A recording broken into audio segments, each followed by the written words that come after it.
Here's a 2005 Goodman running. It's running in cool mode. Goodman. There's a 2014 carrier that's currently off.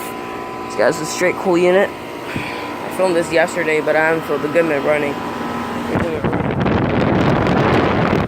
That couple scroll down there has the data panel because I cannot read the whole thing in here. All I see is CPLJ-24.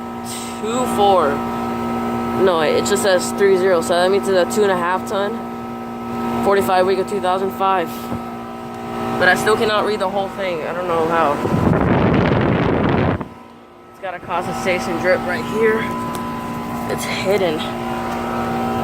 Damn, that shit's freezing. That liquid line tells the temperature.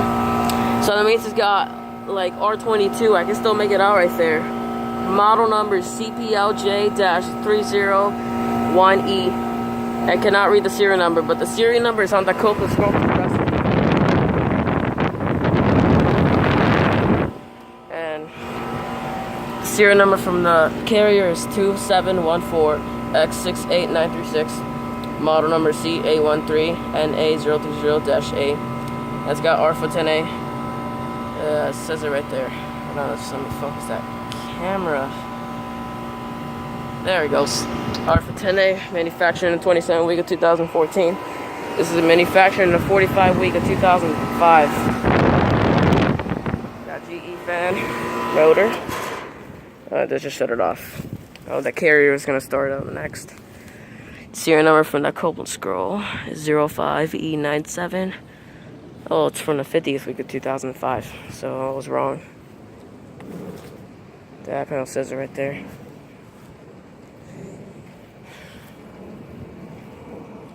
Yeah, I'm glad I caught that running. This is a heat pump. It's got a small reversing valve. This guy's a straight cool unit.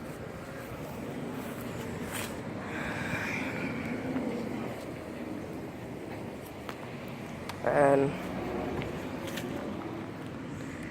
I think the carrier's gonna start up next, but I'm not really sure. Yeah, 2005 Goodman unit that was currently running. Over and out.